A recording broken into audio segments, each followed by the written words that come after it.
Hello and welcome to Off the Tangent podcast with me, Zach Bream.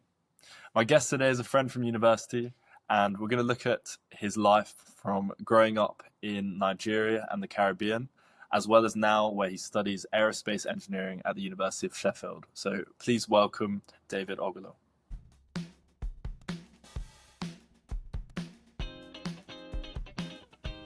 So David, I want to know what it's like growing up with Nigerian parents. So, what is that sort of culture difference moving from Nigeria to the Caribbean? Do you think that Nigerian parents are more like sort of pushing their children to succeed more so than Western parents because they've seen sort of the different wealth and different societies, and they think they want their child to succeed more than perhaps, let's say, I've always lived sort of in the UK, so then maybe my parents see it as that there's not as much of a push to do well. What do you think that's a factor? I think that's I think that's definitely a factor, but I think it's mainly because of just a different perspective. The culture over there and the way that they've grown up is totally different to the way that anyone else would have grown up here. Like there's certain systems, even the schooling system is a bit different.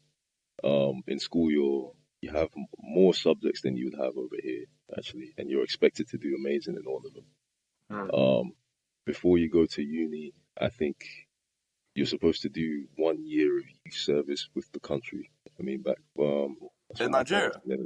Yeah, you were supposed to do 1 year of youth service, well, 1 year of service to the country in whatever they were studying in. So 1 year of giving back to the country, I guess. So, and just the whole culture is totally different. There's different tribes, different languages in Nigeria as well. Nigeria is a big place compared to like the UK. It's a very big place. And there's a lot more diversity in terms of class as well, education, things like that.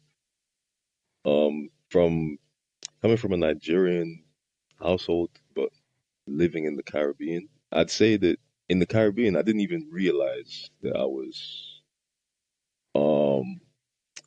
different, I guess, as in I was foreign. I didn't even realize I was foreign because the culture meshed so like it was the same to me because obviously I grew up there. I just thought it was always normal that you'd come back home from school and eating rice and peas, some curry chicken, and then you get back home. And then you get back home and then you're having a goosey. I thought everyone was having the same thing when they got home. When they found out that when I told them, oh yeah, I'm Nigerian, they're like, oh damn, I thought you were from the island. I was like, nah, man. It's like from the difference between the Nigerian culture and the Caribbean culture. I honestly don't see much of a difference because I grew up with kind of both at the same time. So it was hard for me to it's a bit hard for me to distinguish between that, apart from things like music and language and like festivals and stuff like that. That's totally different, but that's totally different everywhere throughout the world anyway. And what language did your parents speak with you when you were like growing up at home? Oh, growing up, it was just straight English, Oh yeah. My mom is Igala, so she speaks Igala, but my dad was Igbani. Well, he's from Port Harcourt and he's from Opobo actually. But he didn't speak any other languages apart from English, but he understood all of the other languages in Nigeria, and he could speak them a little bit. But since my mom knew Igala and my dad didn't, it was just like, yeah, may as well just teach them English. I mean, they're not gonna be using Igala in the Caribbean or. Like so my girlfriend's Danish, I'm English, but then I know, like we want to have kids, and I know that if my kids are speaking Danish and I can't understand them, that would be so awful. So that for me is one of the biggest motivators for learning Danish is to make sure that like I can understand my kids and like be integrated with that society. But I suppose in Nigeria, like most people speak English. I think the only difficulty is it's Mm, like Pidgin English. A lot of people speak Pidgin English. Like when I went to like here in mm. Huddersfield, like when I first met my neighbor, the other Nigerian David, Yeah, I yeah. said to him, I was like, oh, I haven't tried Nigerian food before. Like, could we go to a Nigerian restaurant? He's like, yeah, yeah. So he took me to one, and then Uh, it was with like three or four of his friends. Like, there was like five of us around this table, and they were, I think, most of them were from Nigeria, and then there's like one guy from Cameroon. But bro, they were okay. speaking Pidgin English, and I was Yeah, just so lost. I actually just could not understand anything that was being said, and yeah. once we left and it was just me and David, like, I could understand him. Like, he talked Hmm. normal English for me, but I said to him, I was like, I couldn't follow a single word. It was so strange, like being in an environment where I feel Hmm. like, yeah, I couldn't even understand one word. It was just completely lost on me. I mean, Pidgin English. I mean, I grew up speaking Pidgin English back at home as well, so I thought that was. I never really saw Pidgin English, or even now, I don't really see it as like another language. I just see it as like I always saw it as just like Nigerian slang. That's why I thought it was like because it's still English. It's still English phrases. It's just some of them just totally switched up a little bit. Just changed a few syllables for a lot of See, them. that's But then that's I what I think it's the thought accent too. as well that adds to it. Like going into it, I thought that I was going to be able to, like I'd heard of Pidgin English, like just slang, and I thought I Yeah, was going to be able to understand maybe like 70% of what was said, and I actually understood zero. I'm not exaggerating. Like it was a good, it was a good hour of me not being able to yeah, follow a single word, and it was such a strange feeling because I was like, I feel like I should be able to understand what they're saying right now, but I just couldn't. So I was just yeah. enjoying my food. Like it was nice. I had Hmm. what I have. I had the jollof rice, and I've been back a few times now. I've had the Standard. bitter leaf soup, a goosey, Hmm. and then my Nice, favorite is nice. like eba as well as having like the lovely. You can like dip it Yeah, in the sauce and stuff. in the It's soup and fantastic food. yeah. Have you tried okra yet? I haven't tried okra. Maybe You next need to year when try I that, come man. back to Sheffield, I'll have to make okra. Yeah, you need to try that, man. That's for me. It's egusi and okra. They're right there at the top, right there at the top. See, But for me right now, it's bitter the bitter leaf leaf is. soup. That's Mm. what I absolutely love. You love bitter leaf. You like bitter leaf. I love it. That's my absolute favorite. But so I've taken a few. Okay. I've taken my girlfriend and I've taken one of my friends that came to visit me. I've Uh huh. taken to that Nigerian restaurant, and both times I got the bitter leaf soup. And Yeah. they actually couldn't hack it. Like, Yeah. they said the Yeah. It's an smell was acquired just like taste. too powerful. Like, Mm. but for me, I don't know Oh why. yeah. Like, it's so perfect. Like, it just tastes so good. But Mm. For me, I like bitter leaf as well, but it's the type of thing that I wouldn't have. I can't have bitter leaf every day. I can have a goosey and okra every single day, every yeah, single lunchtime, like clockwork. But bitter leaf, after a while, I'll get tired of the bitterness, and I'll say I need some okra or some goosey in it. mix it up. So But how's your cooking yeah, skills like? When hmm you're at university, like yeah. when you first got to uni, could you cook or how Oh, was it? when I first got to uni, I couldn't. I mean, I could cook. I could definitely survive, but it's just to make the food at the same level that my mom used to make it. That was a challenge, bro. That was a challenge. I had to be Mm. on Zoom calls with my mom while I'm cooking so she can show me how I'm supposed to be making the stew, how I'm supposed to be making the jollof. Because when I first got to uni, at that point, I had never actually cooked stew by myself or cooked jollof or anything like that by myself. I was going off YouTube tutorials, and then I was like, these YouTube tutorials they're not working. So I had to get her to sit with me basically on the Zoom call and actually teach me how to do it properly. But yeah, I mean, when I first got to uni, it was different to try and navigate that by myself. Because when I was back at home, whenever I'd ask my mom for the recipes, because it's not like I didn't ask her for the recipes growing up. I used to ask her, but then she'd just be like, "Just come inside the kitchen and watch me cook." And I'll be like, "Okay." So I'll just watch her put some mysterious amount of of seasoning in there. I'll be like, "What's that?" She just say, "Oh, just put enough till it tastes like this." I'm like, "What am I supposed to do?" Like, so that it was there was no, yeah. If I actually stood with her for like let's say like 2 months actually watching her cook, I probably would have picked it up. But at the time, I was too lazy to do Yeah. that. I This did is not. what I'm realizing though as well, because after trying Eba, I was like, I have Yeah. to have Eba. Like, I had to make it myself. And so I Yeah. went to the African shop here in Huddersfield. I bought like Gary, which is like the powdery oat sort of thing you mix with boiling water, and then you mix it to make Yeah. this sort of like doughy Eba stuff. And Yeah. I was so excited for this. But then first of all, I said to my neighbor, I was like, oh, bro, how much Gary to water do I use? Like, what's the ratio here? And he's like, oh, it's just a Mm. feeling. Like, you just do it to, I'll prove you. I can't even tell you.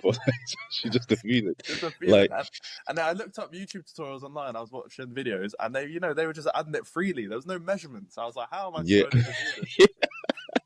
And then I tried to Yeah, make that's it, true. and it was so Uh-huh. lumpy, and it was not good. Oh, no.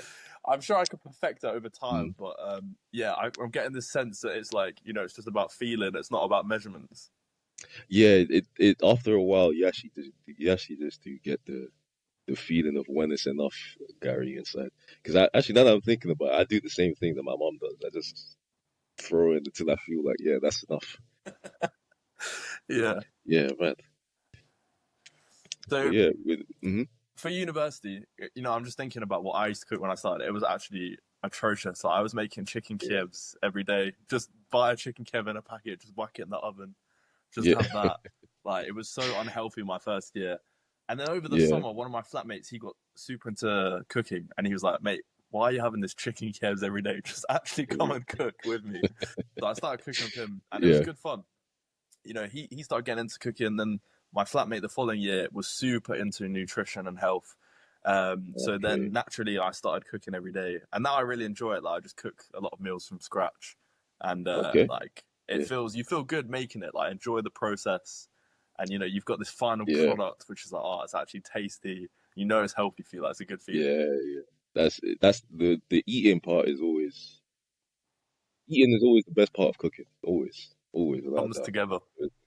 Yeah, but like for me, especially on placement, it's gotten harder and harder for me to actually cook like a proper meal because for me that would take hours if I really want to make like a real good meal. But obviously, if I make a real good meal, I can't just make one batch like just for one serving. I need to make it to last, so that's gonna take a bit longer as well. So Yeah, recently, I've been keeping it simple, just have like baking some chicken and some boiling rice, broccoli, things like that.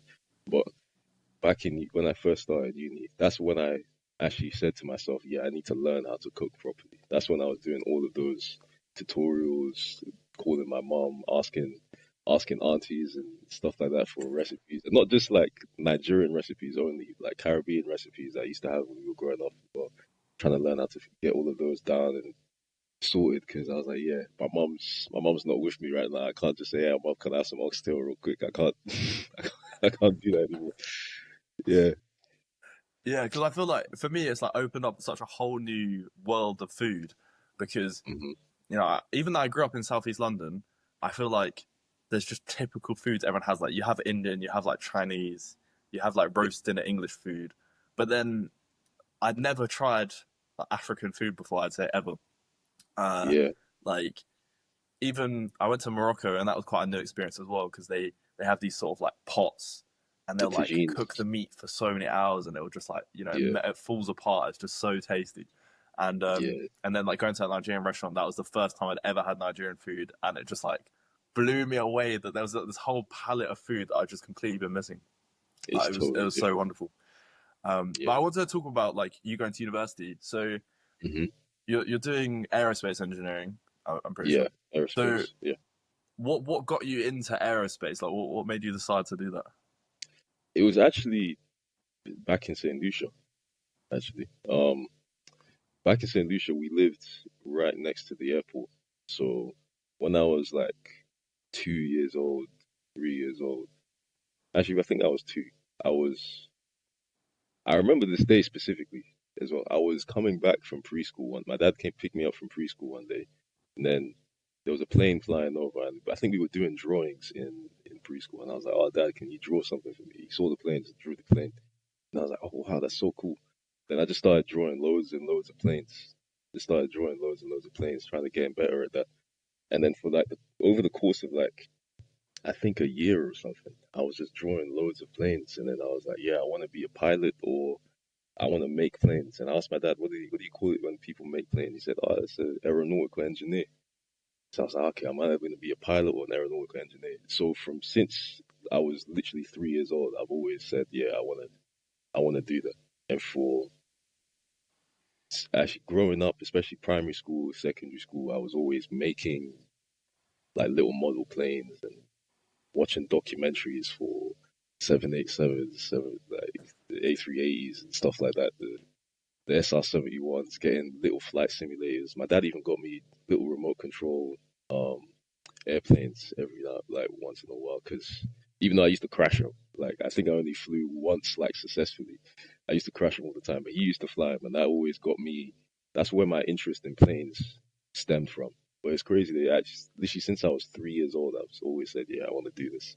Yeah, But wow. That's quite rare, I think, you know, for to have sign like from so young. Like I yeah, it's a remember blessing. I used to love the planes as well when I was younger. My mom used to buy me, I think it's called like Airfix, and you get like all these tiny plastic parts for the model Mm. planes, and then And then you paint you them, have like a put together. Spitfire, you'd have to super glue them all together, and then you'd paint Yeah. on the body paint of the Spitfire. And I had so many of those in my room, like all the different World War II sort of Um, planes. I really enjoyed that. yeah. For me, I think I had one of those at one point. Somehow managed to convince my parents to buy one for me, but it was so intricate that I didn't actually paint each one of the parts properly. Like, I was very,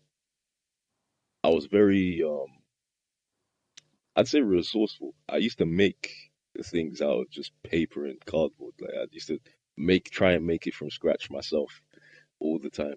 So when there was like a kit that said, okay, you have to do this, and it was obviously I was a little kid at the time. I was looking at it thinking, let me just piece it together the way I think I piece it together instead of reading these instructions because I was like, this is long. But yeah, I mean, I used to do that all the time. I used to make loads of different things all the time. Yeah.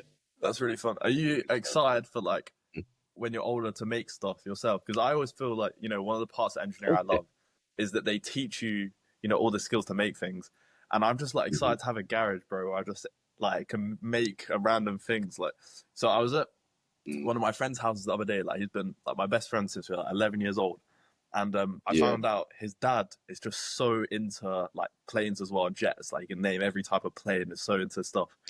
And I went around his Mm. house, and the dad come in the kitchen. And he's like, "Oh, do you want to see the jet?" I'm like, What are you talking about?" And he's like, "Yeah, come into the garden."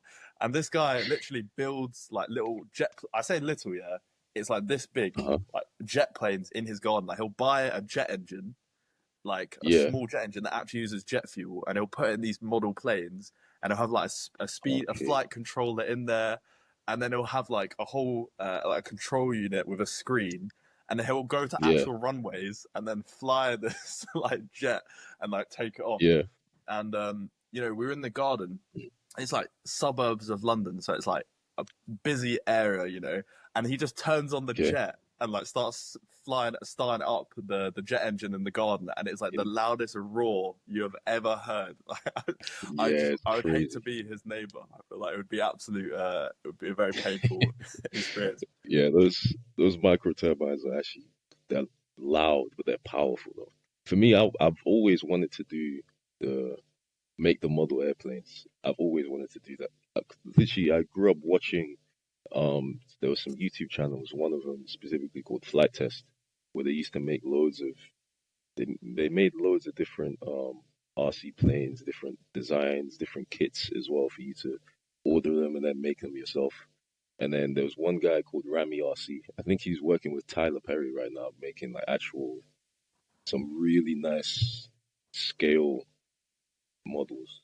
And watching those guys, I've always thought, yeah, I mean, I've seen so many of their different tutorials, or not even tutorials, so many of their videos, really, that I know I could actually make these things myself. Like, that's the goal for me to actually make those in my garage one day.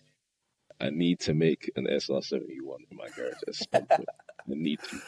I need to. Bro, I'm excited to see your garage. Then you're just gonna have like little like model planes everywhere, and, like making it yourself. I'm telling you, it's gonna be littered with it. It's gonna be littered with them.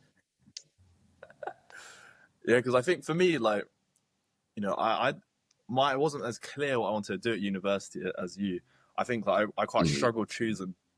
When I was in the A levels, I thought for so many years I thought, oh, I'll just be an accountant. I don't know where I got this from, bro. In my head, I was just like, I'll just be an accountant, and yeah, because I like maths, I think that was probably it. And then I was like, oh, what do math people do? They do accounting. Like so, then if literally yeah. like I remember any other subject that Uh, I wouldn't really listen to, I wouldn't pay attention because I was like, oh, it's fine. I'm going to be an accountant. Like I don't need to pay attention to like yeah, science or you anything ain't. like that. And then I got into sixth form and I chose maths, economics, and business studies. And then like I got Mhm. finished year 12, and then all of a sudden I got this mad wake up call. And I was like, oh my god! I kept seeing these statistics about accountants being the most depressed people on the planet and like being Yeah, that so was good too. unfulfilled and sad. And I was like, oh my god, Yeah. what am I doing here? What am I letting myself into? So then Mm. randomly, I was like, I have to change. I didn't know what to do, and my brother was doing computer science, and then I just picked computer science randomly at uni as a foundation year because I hadn't even done the right courses. And so I come to Uh, Sheffield on a foundation year, and then luckily for me, Sheffield does a foundation year for computer science different to every other university. They class computer science as engineering. So when I did my foundation in computer science, they taught me that like further maths, physics, like so uh, they taught me like I was an engineering student. And and then I was like, oh, and then I watched the Formula One Drive to Survive, and I was like, oh, I want to work in Formula One. oh, I want to be, I want to be like a mechanical engineer. Um, and then, I was like, I had this plan set. I said to them, can I change to mechanical engineering? And they were like, yeah, yeah. And I get to the end of foundation yeah. year, and bro, I failed the foundation year by 1%. I didn't get the grades to pass. Oh, And they said damn. to me, I was like, oh, you can't do mechanical engineering without these grades. Like, you just can't do it. And I was like, fine, what other Mm. engineering course can I do? And they said, you could do electrical engineering. And I was like, I'd never even heard of electrical engineering before. I was like, yeah, fine, I'll pick it. So now I did Yeah. 1 year of electrical engineering and I was struggling. It was so difficult. Did not know what was going Yeah. on. Really, really suffering. And I was talking to my course mates, and they were like, "Oh yeah, I want to do radar systems or like all this stuff." And I'm like, I do not feel this passionately about electronics as all these other Yeah. people here. Electrical is And dangerous, I'd man. be in university buildings, and I would see them building other people, other departments and courses building robots. And I'm like, that Hmm. looks so much more fun than what I'm doing right now. I need to be on that course. Yeah. So for the third time, I changed my degree. I changed to robotics engineering, and now Hmm. I'm so Okay. happy. Like robotics engineering is so great. We every year we build robots from scratch. Like we learn the skills to do things like that, and it's great because you learn like electrical theory, mechanical control, and you get to like build things and see Hmm. what you've made. And I love that. I think engineering is like one of the most like fulfilling sort of jobs Yeah, definitely. for Definitely. you. Like you want to Hmm. do aerospace engineering and you want to like maybe work in that field when you're older. Like you're on a placement now? Yeah. Why did you choose to do a placement? Is it because you feel like you need to do that to be able to be an engineer when you're older, like get that experience? Like, because a lot of people don't choose to do Yeah. the placement year. So why have you chosen to do one? I chose to do it. I was I was trying to be strategic about it because I was thinking if I really sat down and thought, okay, because at the time I didn't actually know that placements were a thing. I didn't know placements were a thing um second year, second year summer, and that's when I started walking around to different. I literally just around Luton. I just started walking around to different aerospace companies at the airport, just walking into them and saying, "Oh, do you guys have internships this summer?" Just asking them and saying, "Oh, check the website." I check the website. There's nothing there. I come back. They're like, "Oh, no, no, come back this day." I come back this day. They're like, "Oh, sorry, mate, we don't have anything." They're just running me around in circles this year. I was doing that for like 2 months, and then I was like, hold on. If Imagine if I was actually trying to find a job. Like, if I'm finding it this hard to find a job, imagine to find a placement. Imagine how hard it's going to be for me to find a job. So I was like, okay, yeah, I need to lock in and get some experience and actually see what the industry is like. Because first of all, I've never been in the industry. I don't even know if I'd actually enjoy like actually enjoy any of the work that they'll give me, or if the work that they give me is the work that I'd expect them to give me. So I was like, okay, let me lock in and find a placement. I managed to find this a mechanical engineering placement, which was is adjacent to the aerospace anyway. And fortunately, the company um, is actually it, the company actually works with a lot of the concepts that I actually learned in aerospace anyway. So I'm pretty much using the same techniques, but just for a different application. So for me, the the placement itself is giving me the insight into the industry lifestyle that I needed to obviously the 9 to 5, the reporting to a manager, presentations and stuff like that, reports, stuff like that. But in terms of my actual goals coming into the placement, I was thinking I need some experience to go on my CV. If I'm struggling this much to get a job, I mean, to get a placement, I can't imagine how hard it's going to be for me to get a job, especially when if I'm coming out as a graduate and there's other people that have already have job experience, look going for the same job. If I can't get a placement where I'm literally the where as a student I'm prioritized in the picking process, then trying to get a job afterwards is going to be hell. So I said, yeah, let me Yeah, get I'd this say that placement out there so I can quite get some similar. experience. I'm quite similar to you, to Hmm. be honest, because before before I was just kind of floating by, and I had this Hmm. idea in my head that because I did engineering, I would just be hired, and I wouldn't have a problem, and because I just perceived my degree as enough to kind of take me through and get a good job and not have to worry about things.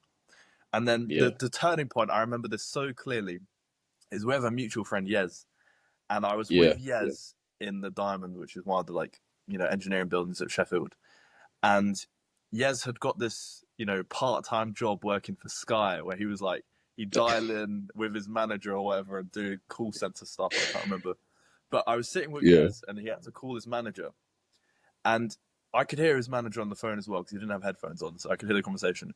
And then I hear this Mm. manager say, "Oh, is that the Diamond?" And then Yez was like, "Yeah, how do you know that?" And the manager was like, "Oh, I used to go to Sheffield. Like, I studied computer science." And bro, that was such a wake up call for me because I was like, the fact that this guy here studied at my university, did a degree which I Yeah, thought was like, certain to land him a good job, and is now working a really not a great job at this Sky. I was like, that yeah. for me just completely destroyed this idea that I thought everything was going to be fine with just my degree alone. And after Mm. that point, I was like, okay, I actually have to, like, as you said, lock in. I have to get things sorted. So then I was like, all right, I need a placement, but to do a placement, I need to be able to differ myself again from the other students who are just applying for placements.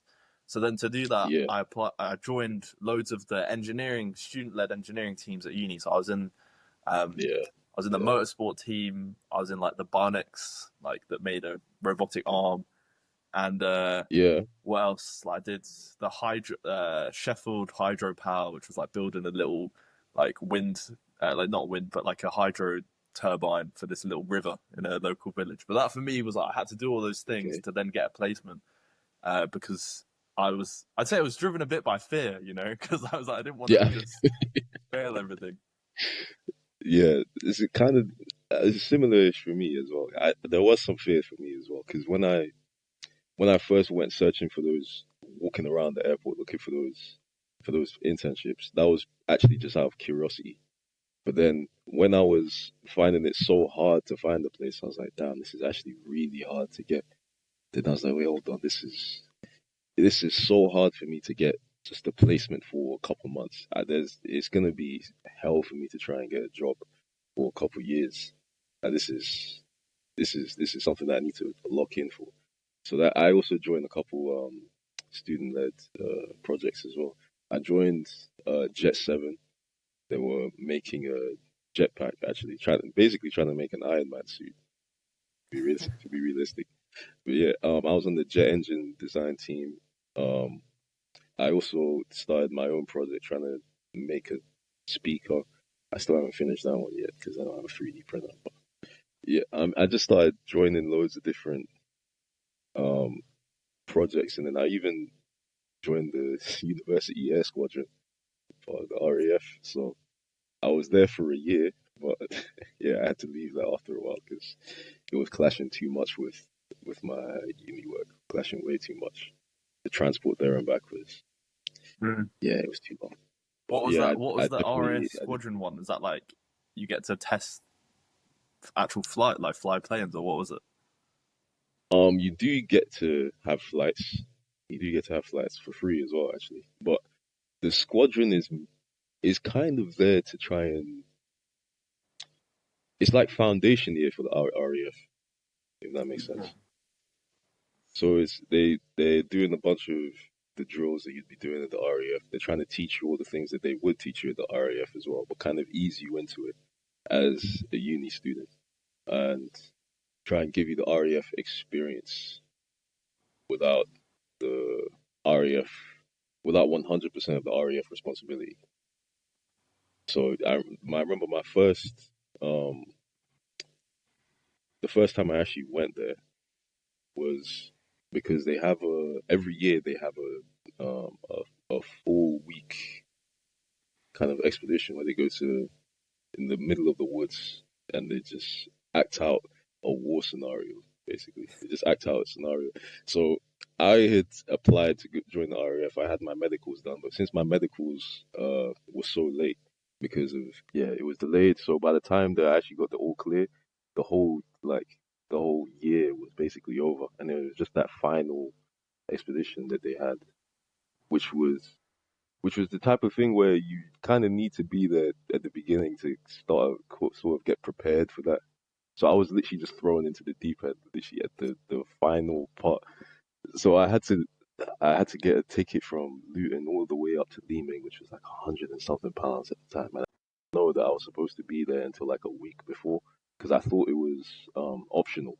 And then when I sent a message and they were like, "Oh no, it's mandatory. You have to be here." I was like, "Oh damn, okay." So I get thrown into the deep end.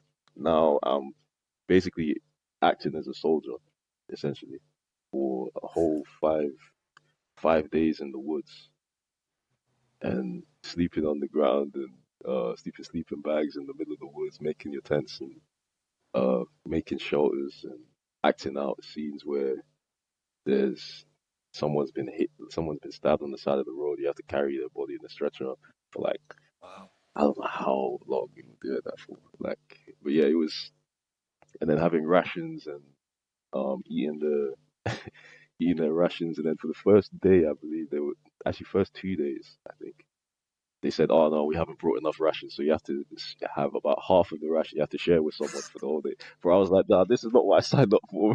This is- I'm eating half of the food I'm supposed to be eating. I'm in the middle of the woods, in the middle of nowhere. Like, I don't know any of these routines that these guys already know. I don't know any of these abbreviations, any of these. I don't know how to march properly. I don't know how to salute properly. I don't know how to stand at attention properly. Like, this is my first time I'm here. And yeah, that was definitely but I honestly say that was my favorite experience from the RAF. Definitely, that was the most practical experience that we had while I was there. Um, I wish I went. I stayed long enough to go to the second one, but at the time it was just clashing way too much with my timetable and but yeah, it was definitely a good experience. It taught me a lot about teamwork, about leadership, about stressful situations, and then also just making the best of what you have around you. Like Mm. making the best of the resources around you, all the survival skills that they were teaching us. Like if I actually got stranded in the middle of the woods, I would be able to make a fire and actually survive throughout the night. So that's just, yeah, it was definitely useful, definitely a good experience. I didn't get any flight hours though, which was one of the main reasons why I joined. But yeah, it was definitely it was definitely a good experience though.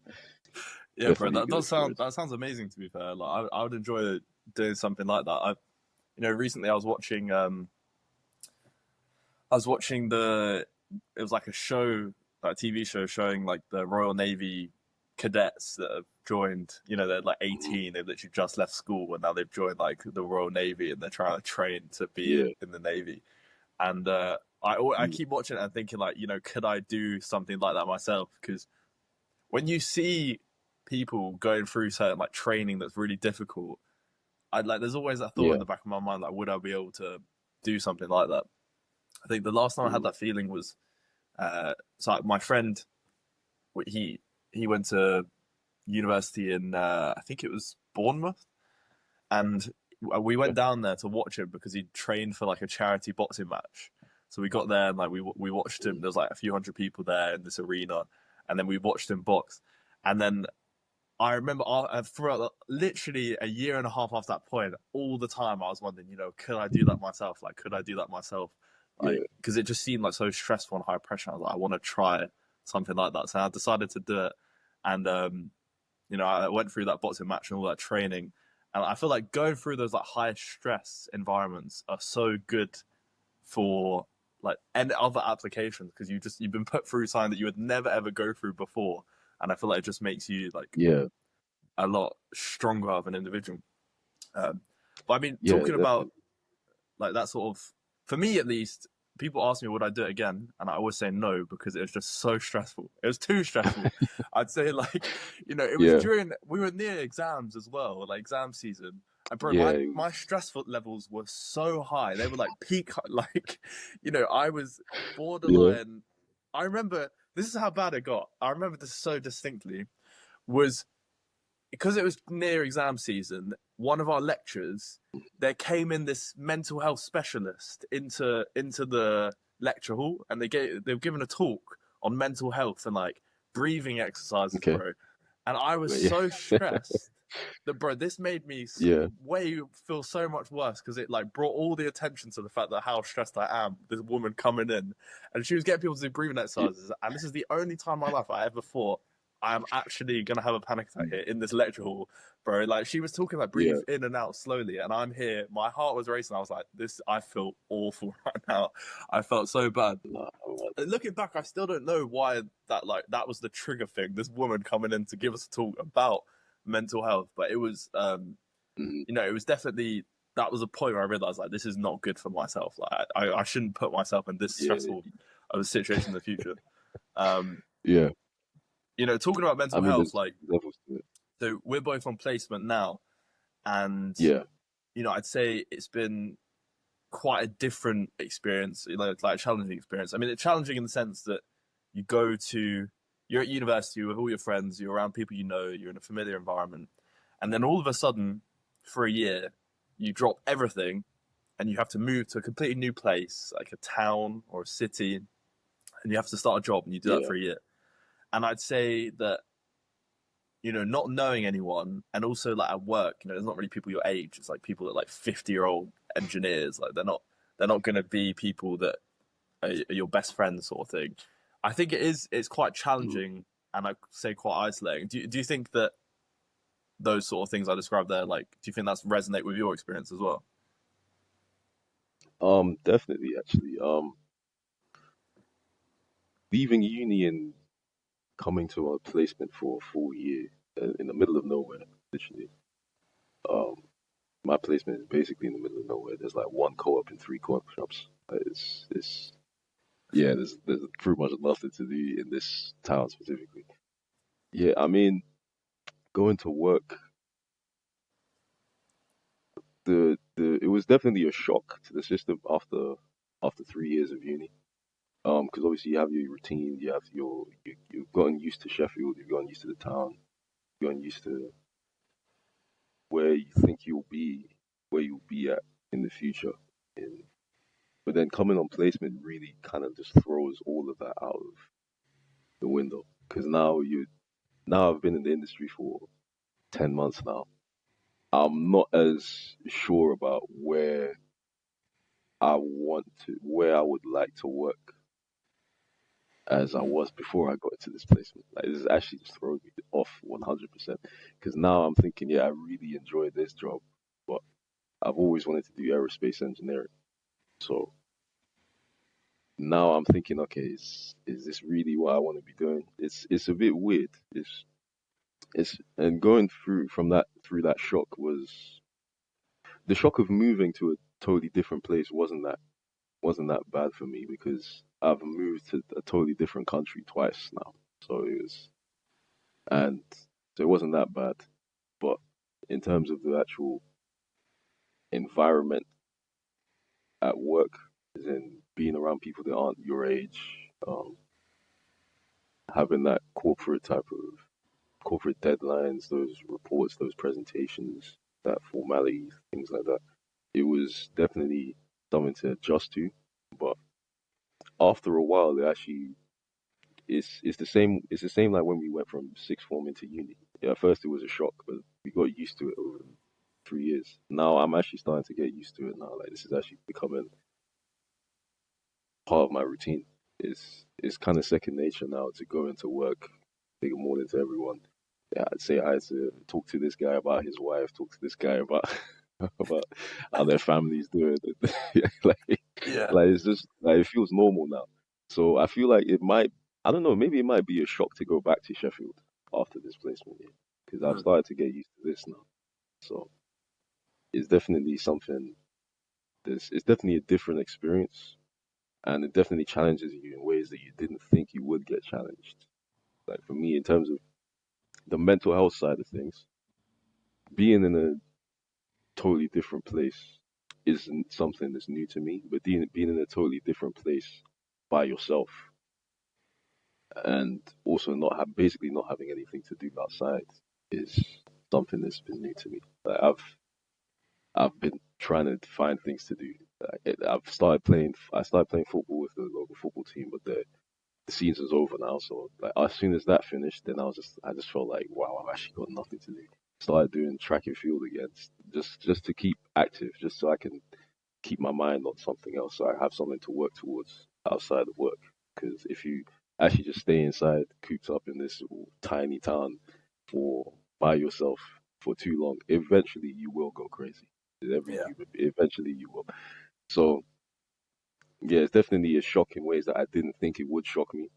I always thought, yeah, I'm going to a different place, it will be fine because I've been to different places many times before. It's been okay, but the the specific combination of being away by yourself, different environment, different stress from work, different deadlines, different expectations, and also different opportunities as well, because those different opportunities have now given me different options. So now the stress of trying to figure out which option I want to take now is also added to everything. It's a it's a different concoction of stress, but it's Yeah. definitely something that you do get used to though. Same way it was uni, the transition to uni from sixth form was something that you had to get used to. It's definitely Mm. something that you can get used to if you do it properly.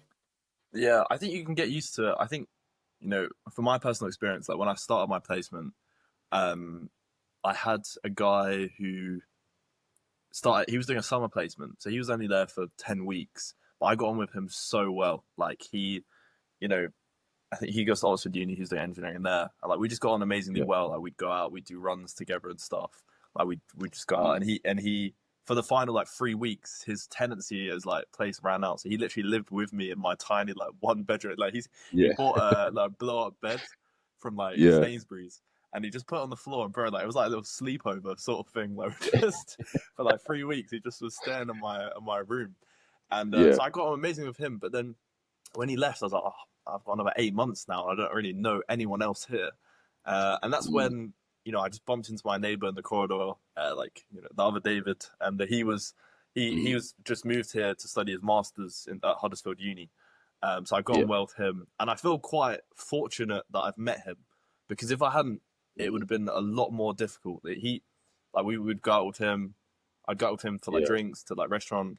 He was the one that introduced me to going to church. Like I'd never been to church before, and Mm. so I went with him to the church and met a lot of people. And they had this course going on called the Alpha course, which was every Yeah. Sunday evening you'd go and you'd sit around a table with maybe there was like 5, 6 people on a table, and then maybe like 40 people in total going, and you'd have dinner with them.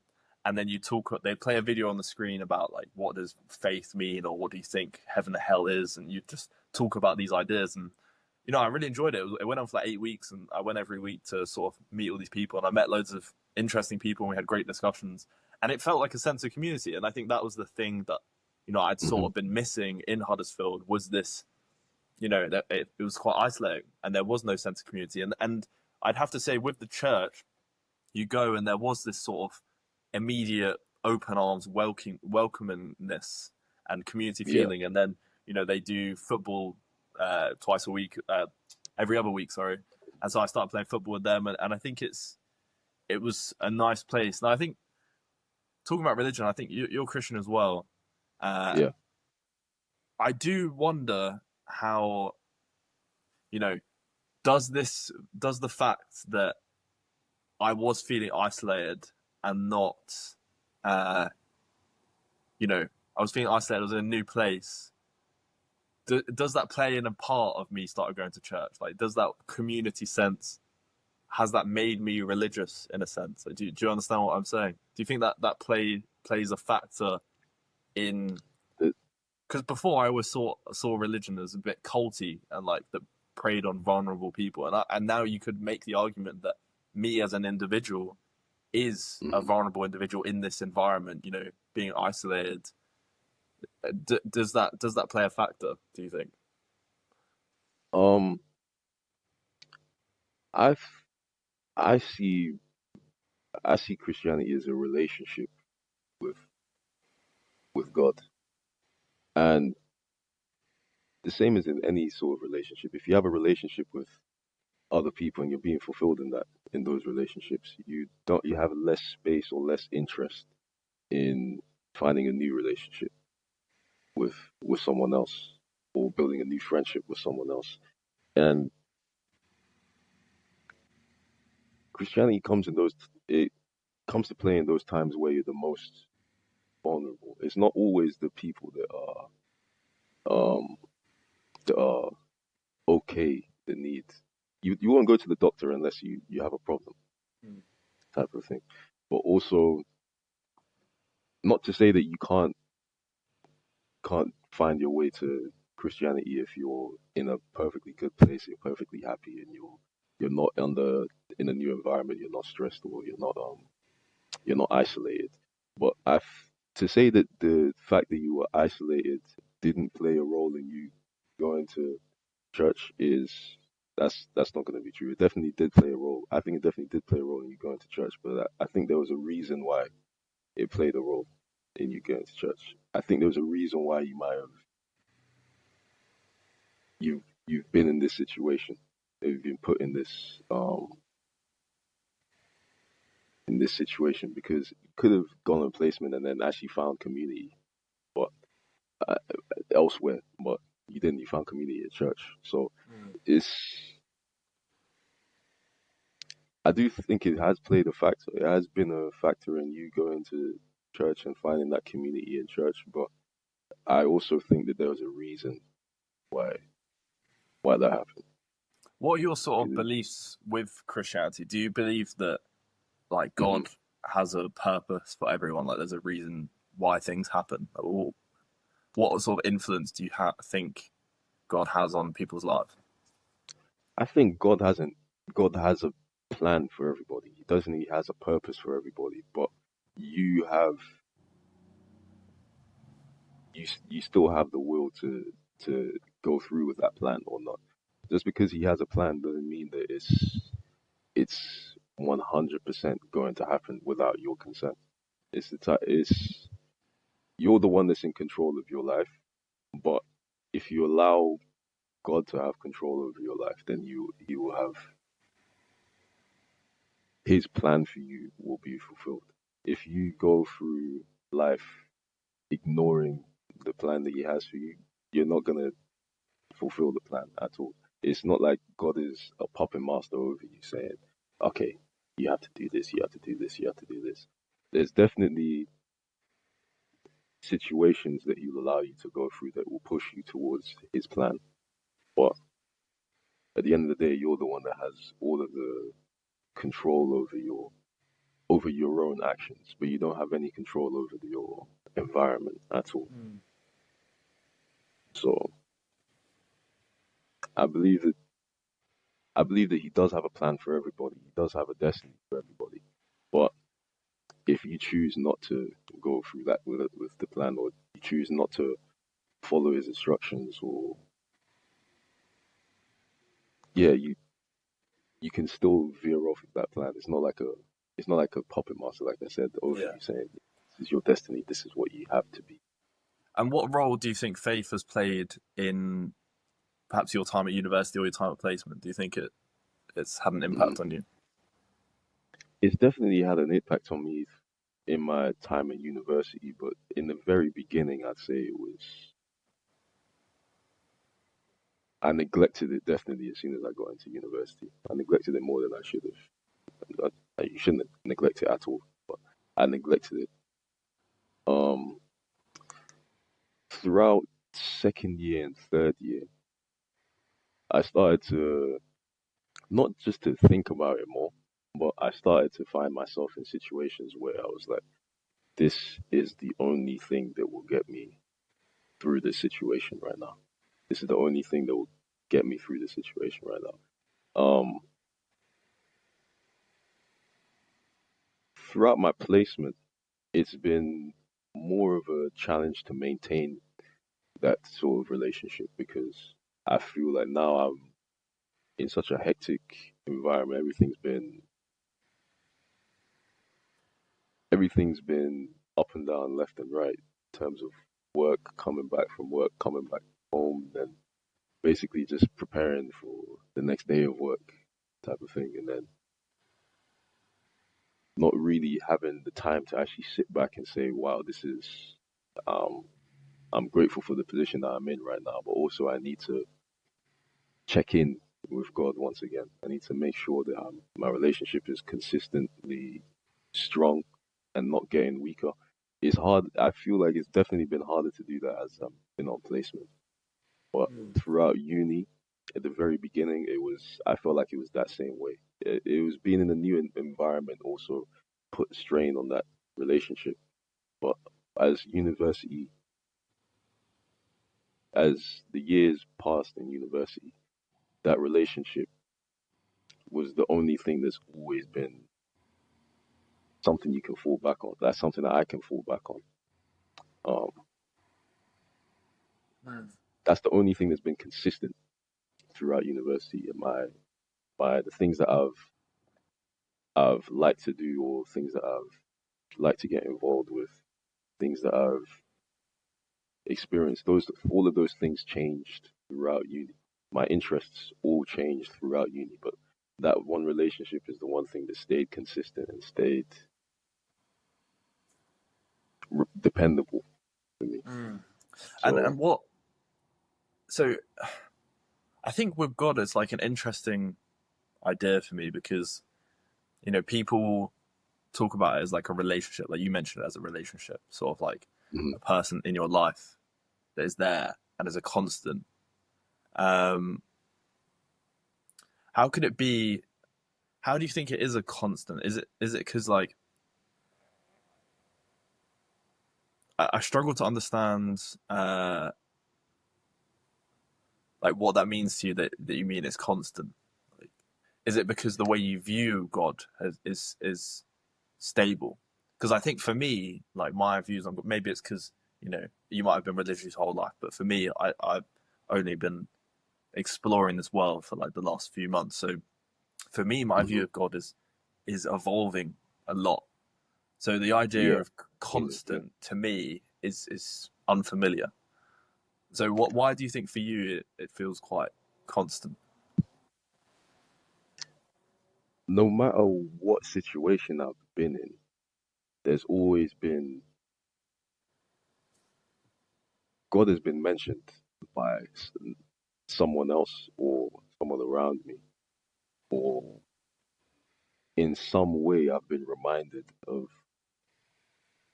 that relationship with God throughout my placement, throughout my uni experience. It doesn't matter where I've been or what I've doing. Like if I'm at work and then all of a sudden and then take a break and I'm scrolling through my phone at lunchtime or something. I see a post about, oh, this is a post that relates specifically to something that I'm going through at the time, Mm. or a Bible verse that relates specifically to what I'm going through at the time. Like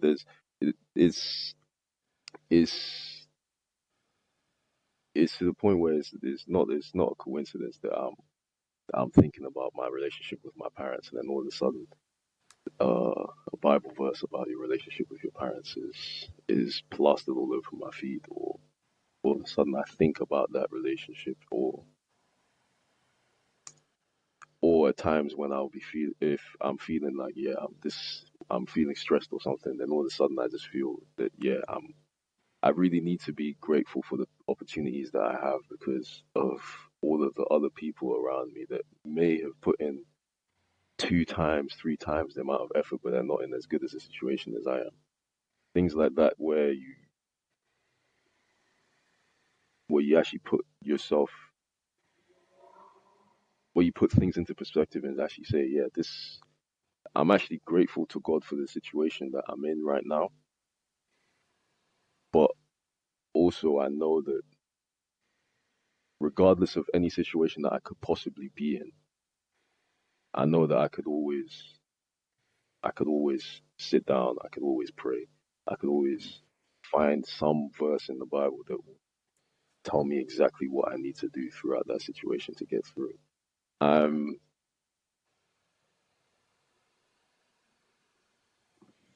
Yeah.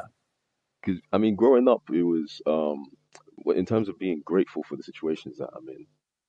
Um, when I think that came from me having the different perspectives of being in the Caribbean, being in St. Lucia, being in Angola, then moving to the UK, and having basically 3 different lives in those 3 different places.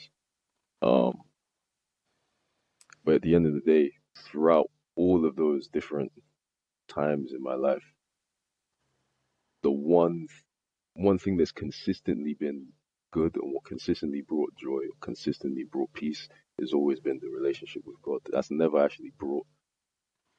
It's never brought any sort of negative effects or negative situations to my life. It's always been what's taken me out of negative situations or And what negative do you think like the future for places. you with faith is? Do you think so? Do you go to church now? Do you see yourself like trying to Yeah, strengthen that relationship? Like, what do you think the future looks like for that? I definitely I want to get baptized. I want to get baptized soon. So I want to definitely solidify it as yeah, this is my relationship with God, and this is and I'm solidifying it and showing it to other people that yeah, this is me and God are locked in. But yeah, the future, I definitely want to be in a place where I won't have any sort of doubts in how I should approach a situation. Because as of right now, there's times where I have doubts on how I approach a situation, and then I find out that I need to that there's a specific way to approach the situation based on what has been written in the Bible, based on what Jesus has been through, or what happened in even in the Old Testament. There's there's still some, I wouldn't say uncertainty, but um there's still some gray areas in my relationship where I don't 100% have all the answers. And that's normal. That's fine. Not everyone is going to have all the answers for how they should approach a situation. But I definitely want to be at a place where I'm 100% stronger. And uh, the reason why I know I can be stronger is because I've seen people that have been in situations and they've navigated through those situations with so much ease because of their relationship with God. They've Mm. they've been given so many opportunities and dodged so many um, possible negative situations because of their relationship with God. And I want to be on that level where I'm actually I've got 100% confidence in that relationship with God. Yeah, I think that's a really interesting idea because I have a lot of friends, that are quite strong Christians, and there is this level of like contentment or level of Mm, trust in that God will, because God has a plan for them, that and yeah. God is like there supporting them, that they can navigate life with that feeling of it's going to be okay, like, and that's it's almost like relieves stress for them. Like, I was laughing the other day because my friend was telling me, he was like, oh, his mum was visiting London and she called him and she was, stressing out. She was saying, oh, I'm really Yeah. lost in London. I don't know where I am. And my friend was like, he wasn't stressed at all because he's like, oh, God would find a way. And Yeah. I'm like, mate, your mum is calling you here because cause she needs help finding direction. You're just saying, oh, God will find her way for her. Like, Mhm. but that's the sort of level of Yeah. calmness he has about it. But obviously that's an extreme example. But he does navigate in that way where it's like that contentness, and I respect Mhm. that. I think it's relaxing.